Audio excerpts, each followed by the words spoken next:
Right, I thought I'd take a shot of this before I change it all. You can see I've got the spider power thing, but it's just not providing enough power really. You can't even see any of the lights.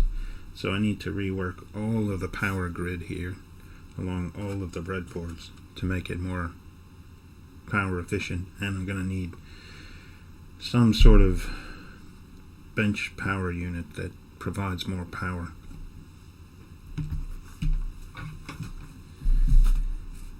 And the other problem I've got is this mess of wires over here, where I rewired the logic unit and this basically became a tip. The other thing is this has one switch, 2, 3 latches. But in fact, these 3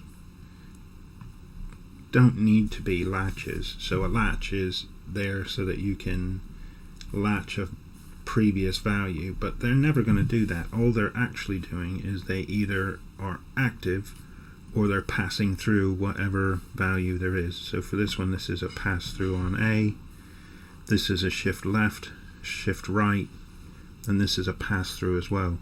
So in fact I could replace all 4 of these with just a simple switch that when they're active they pass through. They don't need to do anything complicated, and it creates a big mess of wires. It also means I can't get to this chip, which is my flags, so I need to move that. So I think I might move the flags possibly down here where they can be seen and got to. So I've recently added the memory address register and the memory data register and the instruction registers. And I had to lift up this ROM. I'll turn this around so you can see. I had to lift up the RAM on some boards so that I could get all the wires underneath. But the other thing I need to do now is to put this register into these A and B operand so that you can operate directly on the memory address values. The values that are in memory. So that needs to happen, and I need possibly to have another one of these. So I've got this one which controls almost all of the left side. This one controls all of the right side here, or left, depending on which way you're looking at. So this controls this side mostly, this one controls that side, but I think I'm actually going to run out of controls on this one because I can't really use a multiplexer, because the multiplexer, it's one value or else, right? So this one is, it'll output one of 16 values and that's it. But what I might need is multiple values.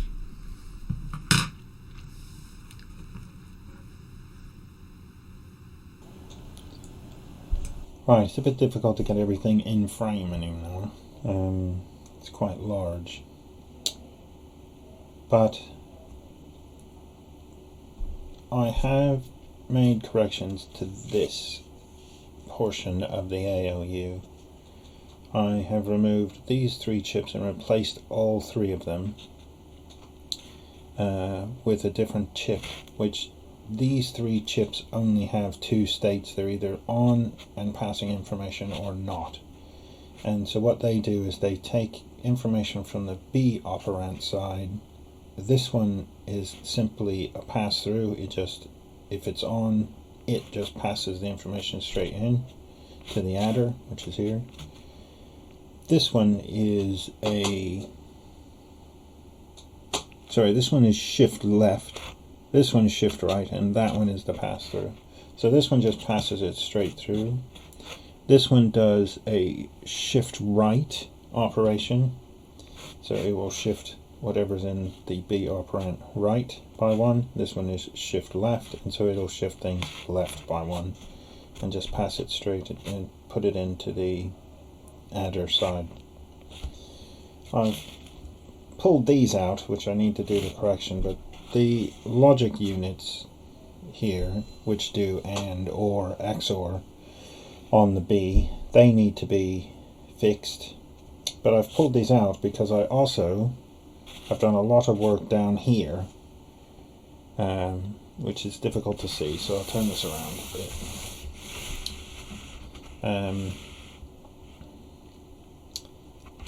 And down here what we have is I've put in the RAM chip.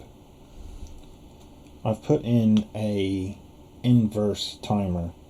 So when the clock runs for all of these others, the instruction register needs to have already put all of these chips into the correct place before the clock cycle starts. So the rising edge of the clock. Now these chips also need a rising edge of the clock. So what I'm doing here is I'm inverting the clock signal and creating a rising pulse for the instruction register chips, which is the exact opposite of the clock rising pulse that the others get. So the rising edge of this is the falling edge here, which becomes the rising edge for the next instruction, if that makes any sense whatsoever.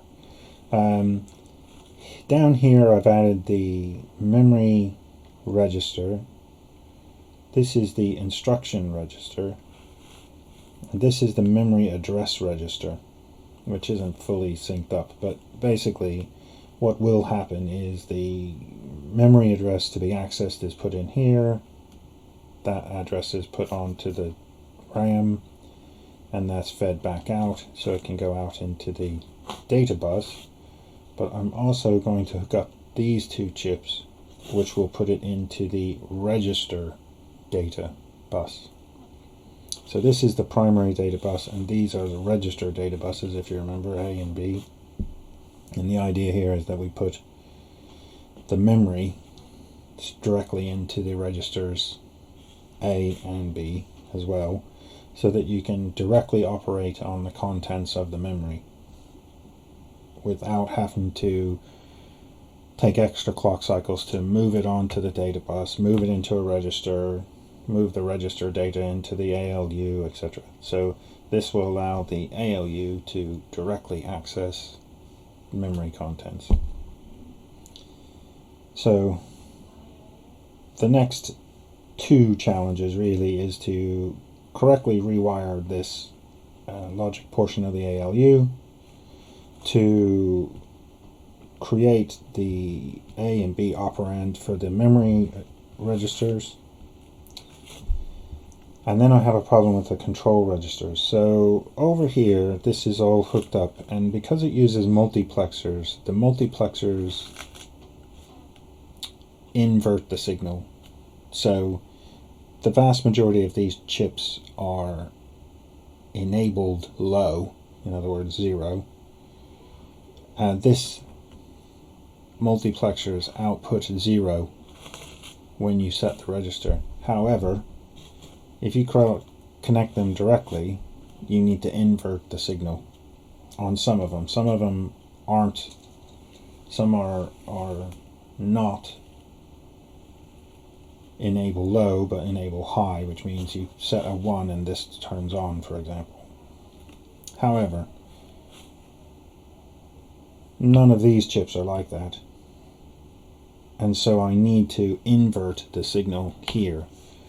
I could, inside of this ROM, set everything so that the default is to be high, or a 1, and then only turn it low, but actually that causes lots of confusion and issues in the software that I'm writing. So I've decided that I'm going to make everything, as far as the software is concerned, low is disabled, high is enabled. And then what I'll do is, for these chips over here, I'm planning to feed them through an inverter. In addition to the inverter, I've also got an AND gate, a NAND gate, Now the reason for that is that I'm going to quite rapidly run out of signals. Even though I've got 32 altogether, there's a chance I could run out. I might need 34. So I'm trying to conserve all of the signals I can. So what I'm going to do here is I'm going to use a NAND gate with some of the inverters so that I can control these 3 chips with one signal. Sorry, 2 signals. Now the reason is that these are exclusive of each other, so you only want it to pass through, you only want it to shift right, or you only want it to shift left. You don't ever want them to do all of these at the same time, so it's one or the other of these. So rather than use 3 lines, this configuration with an NAND gate and an inverter lets me use 2, which saves me a signal here, which I may need later, when I probably will need later, to be honest. So I have put this aside for a couple of weeks, which is why I wasn't really doing anything. And what I was doing was continuing to try and get this to work, which is basically the LCD to display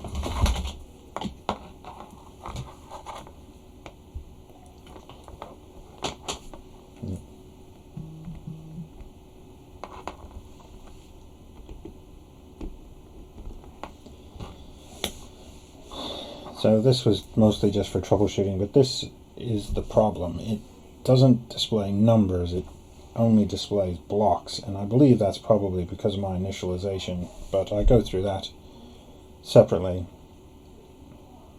So I'll just show you how this has come about and what I've done there.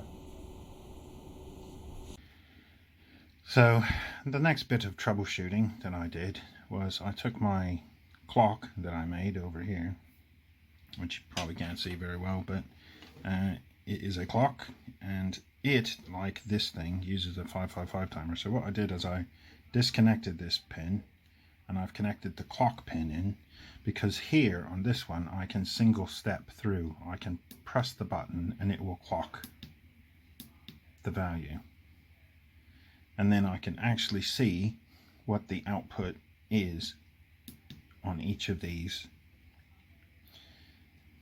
So in here I've got, what is it, 4, 8, so 12 here. So this is C.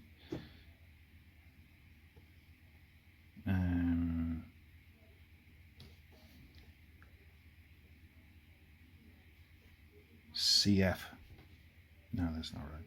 CD.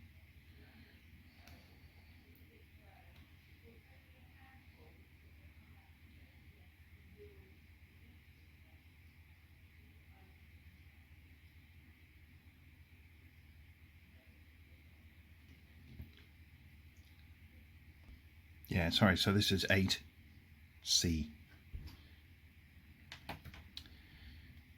And this is off. So I'll click through it again. The value changes. Click through it again, and now this should be an instruction. And I think that instruction is simply to move forward one screen here. But as you can see, regardless of what data is being input, nothing happens on this LCD. So my next step is to try and find another LCD and see if this works, or take this one off and plug it into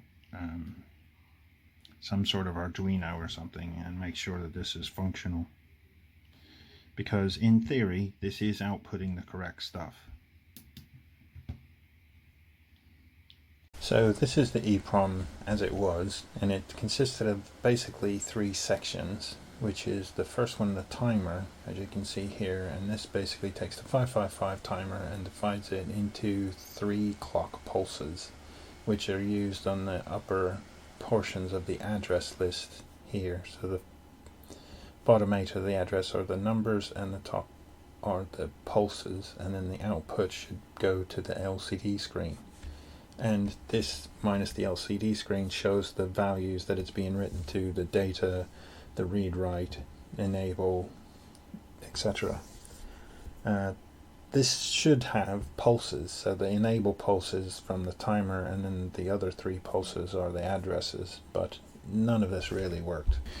I took a break from a lot of the electronic stuff because I wanted to carry on doing more of this ARM assembly language stuff. So I've been writing the game Reversi in assembler, but it's broken at the moment. It's Seg default because I've added something that hasn't worked properly.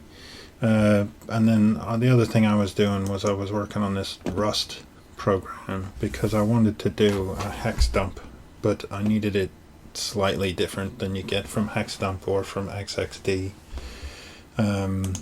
So it does basically the same thing. It doesn't work because I haven't given it a file, but anyway, so it was interesting because I thought I'd use C Rust instead of C just to get a bit more practice. I haven't used Rust for a long time, so I decided to go back and get into it again, using it for some more low level stuff than I was using it before.